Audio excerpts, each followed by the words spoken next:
रूपाली और पायल दोनों बचपन की सहेलियां थी।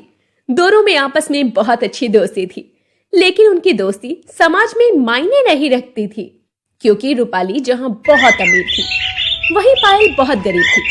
पायल के पिता स्कूल में चौकीदार थे, इसलिए पायल को स्कूल की फीस में राहत मिल जाया करती। वहीं रूपाली के पिता गांव के ठेकेदार थे, इसीलिए वो बहुत अमीर थे। एक दिन रूपाली अपनी बड़ी सी गाड़ी में स्कूल जा रही थी। पायल अपने नन्हे नन्हे कदमों से पैदल चलकर स्कूल जा रही थी। तभी रूपाली ने गाड़ी रुकवाकर पायल से कहा, अरे पायल, स्कूल तो बहुत दूर है, तो कितनी दूर तक पैदल जाएगी? एक काम कर, आज हम दोनों साथ में स्कूल चलते हैं। नहीं नहीं रूपाली, मैं खुद स्कूल चली जाऊंगी, तुम रहने दो। वैसे भी तुम्हारे बाबा को पसंद नहीं कि तुम मुझसे बात करो। अगर उन्हें पता चल गया तो वो बहुत डांट लगाएंगे। तुम चिंता क्यों करती हो? ड्राइवर अंकल बहुत अच्छे हैं, वो किसी को कुछ नहीं बताएंगे। तुम बस आकर मेरे पास बैठ जाओ। वो लोग तुम्हें पसंद करे ना करे, लेकिन तुम मेरी बहुत अच्छी दोस्त हो। अब पायल रूपाली को मना नहीं कर पाती और वो रूपाली की गाड़ी में बैठ जाती है। दोनों बच्चियां साथ में स्कूल जाती हैं और पढ़ाई करती हैं। तभी क्लास में सुमन मैडम आती है और कहती है, अरे पायल, ये क्या, तुम्हारी ड्रेस आज भी बहुत गंदी हो गई है। तुम साफ सुथरे कपड़े पहनकर स्कूल क्यों नहीं आ सकती हो? माफ करना मैडम, मेरी माँ नहीं है और बाबा को सिर्फ हफ्ते में एक दिन छुट्टी मिलती है। मैं रोज पैदल चलकर स्कूल आती हूँ, इसीलिए रास्ते में धूल मिट्टी से मेरी ड्रेस गंदी हो जाती है। ये सब बहाने कहीं और जाकर मारना। अगर ड्रेस गंदी हो भी जाती है तो तुम खुद भी तो धो सकती हो। मुझे ये सब बहाने नहीं चाहिए। अगली बार अगर तुम्हारी ड्रेस मुझे इस तरह गंदी मिली तो मैं तुम्हें क्लास से बाहर निकाल कर खड़ा कर दूंगी। सुमन मैडम ये बोलती है। पायल अपने घर जाती है और उसके पिता रमेश उससे पूछते हैं, क्या बात है मेरी बच्ची, तू बड़ी उदास लग रही है। फिर से तेरी मैडम ने तुझे कुछ कहा है क्या? पायल अपने पिता को परेशान नहीं करना चाहती थी, इसलिए उसने बात को संभालते हुए कहा, नहीं बाबा, कोई दिक्कत और परेशानी नहीं है, सब ठीक है। आप मेरी चिंता मत करो, आप वैसे भी मेरे लिए बहुत कुछ करते हो पापा। मेरी बच्ची, मैं तो ये सब इसलिए कह रहा हूँ क्योंकि मैं तुझे अपने जीवन में कुछ बनते हुए देखना चाहता हूँ। मैं नहीं चाहता कि तू भी मेरी तरह चौकीदार रह जाए या गांव में कोई छोटी मोटी नौकरी करे। पापा, मैं आपके सारे सपने जरूर पूरे करूंगी और आपको एक दिन मुझ पर बहुत गर्व होगा। ऐसे ही दिन गुजरते हैं और कुछ दिनों के बाद में सुमन मैडम का ट्रांसफर हो जाता है, जो कि रूपाली ने ही अपनी पहचान से करवाया था, क्योंकि रूपाली को ये अच्छा नहीं लगता था कि सुमन मैडम पायल को परेशान करती थी। तब स्कूल के अंदर तरुण नाम के स्कूल टीचर आते हैं, जो कि बहुत अच्छे थे और बच्चों में भेदभाव नहीं करते थे। उन्होंने क्लास में जाकर बच्चों से कहा, बच्चों, मैं आप लोगों का नया क्लास टीचर हूँ और अब मैं ही आप लोगों को पढ़ाया करूंगा। उम्मीद है कि आप अपनी पढ़ाई पर ध्यान दोगी और मुझे कोई भी शिकायत का मौका नहीं दोगी। अब सब बच्चे प्यार से हमें सर हिलाते हैं। तरुण सर सभी बच्चों को बहुत अच्छे से ट्रीट किया करते और सभी बच्चों को अच्छी नैतिक शिक्षा दिया करते। वो पायल और रूपाली की अमीरी गरीबी में कोई भेदभाव नहीं रखते।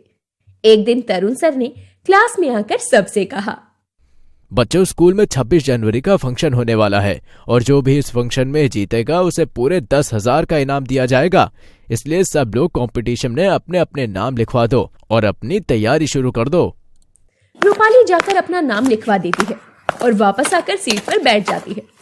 कुछ देर में तरुण सर चले जाते हैं और रूपाली पायल के पास आकर कहती है, अरे ये क्या पायल, तूने स्कूल के कंपटीशन में अपना नाम क्यों नहीं लिखवाया? तुझे भी अपना नाम लिखवाना चाहिए था। तुम तो जानती हो कि मैं कितनी गरीब हूँ, फिर मैं इस कंपटीशन में कैसे भाग ले पाऊंगी, इसलिए मैंने अपना नाम नहीं लिखवाया। वैसे भी मेरे बाबा के पास इतने पैसे नहीं हैं। पैसे नहीं है तो क्या हुआ, तू बहुत होनहार है, इसलिए मैंने अपने नाम के साथ साथ तेरा नाम भी लिखवा दिया है। अगर हार गई तो तजुर्बा मिलेगा और जीत गई तो इनाम की रकम पूरी 10,000, जिससे तू अपने बाबा की मदद भी कर सकती है और अपने लिए नई नई स्कूल ड्रेस, नई किताबें, नए जूते, नया बैग, बहुत कुछ ले सकती है। रूपाली की बातों से पायल को हिम्मत मिलती है। तभी क्लास का लड़का रॉकी आकर पायल का मजाक उड़ाते हुए कहता है, अरे ये पागल क्या कर पाएगी, इसके बस की कुछ भी नहीं है। गरीब लोग कभी भी बड़े बड़े कंपटीशन नहीं जीत सकते। इस कंपटीशन को जीतकर अपने लिए एक बढ़िया साइकिल खरीदूंगा। तुम्हें मेरी दोस्त से इस तरह बात करने की कोई जरूरत नहीं। आज के बाद इस तरह से बात की तो स्कूल की प्रिंसिपल से बोलकर तुम्हारा नाम कटवा दूंगी। अरे नहीं नहीं रूपाली, तुम तो बेकार ही में बुरा मान रही हो।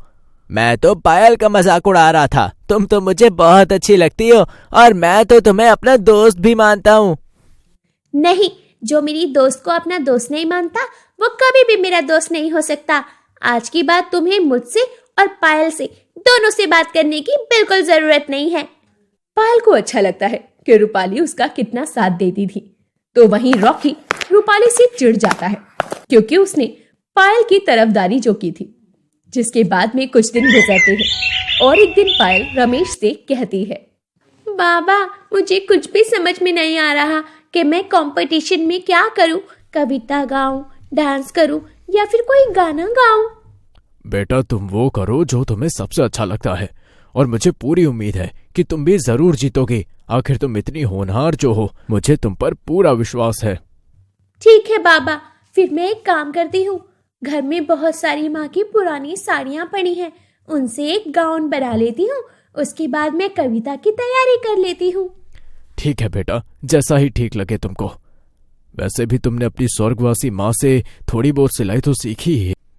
अब पायल यही करती है, अपनी माँ की पुरानी फटी हुई साड़ियों को लेती है और उससे एक तिरंगा गाउन बनाकर तैयार कर लेती है, जो कि दिखने में बहुत सुंदर था।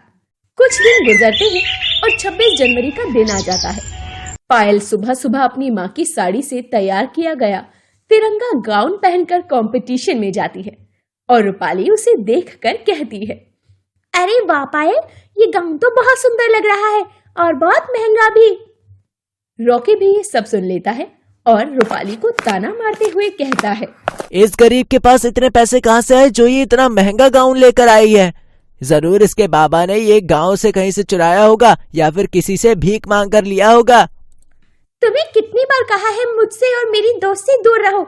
जब हम तुमसे बात नहीं करना चाहते तो तुम्हें भी हमसे बात करने की कोई जरूरत नहीं है, समझे तुम? रॉकी का मुंह फिर से बंद हो जाता है। कुछ ही देर में कंपटीशन शुरू हो जाता है, लेकिन रॉकी अब रूपाली से ज्यादा चिढ़ने लगा था क्योंकि वो उसे जवाब जो दे रही थी। कुछ ही देर में रूपाली गाने पर डांस करने वाली थी। ये बात पायल को पता चल जाती है और पायल खुद से कहती है, अरे ये क्या, रॉकी तो कितना बेवकूफ है। इसने रूपाली को हराने के लिए इतना कुछ कर दिया।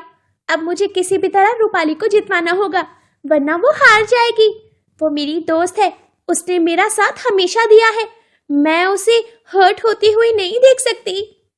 इसके बाद में अब रूपाली जैसे ही स्टेज पर आती है और कोई गाना नहीं बजता तो रूपाली बहुत उदास हो जाती है। सभी बच्चे उसका मजाक उड़ाने लगते हैं। अरे रूपाली, यहाँ भी अपने पापा के पैसों का रौब दिखाओगी क्या? अगर परफॉर्मेंस दिखानी है तो कुछ करके दिखाओ। कुछ ही देर में पायल माइक लेकर स्टेज पर आ जाती है और देशभक्ति का गाना गाती है। थोड़ी ही देर में सारे बच्चे तालियां बजाने लगते हैं क्योंकि दोनों की परफॉर्मेंस बहुत अच्छी थी।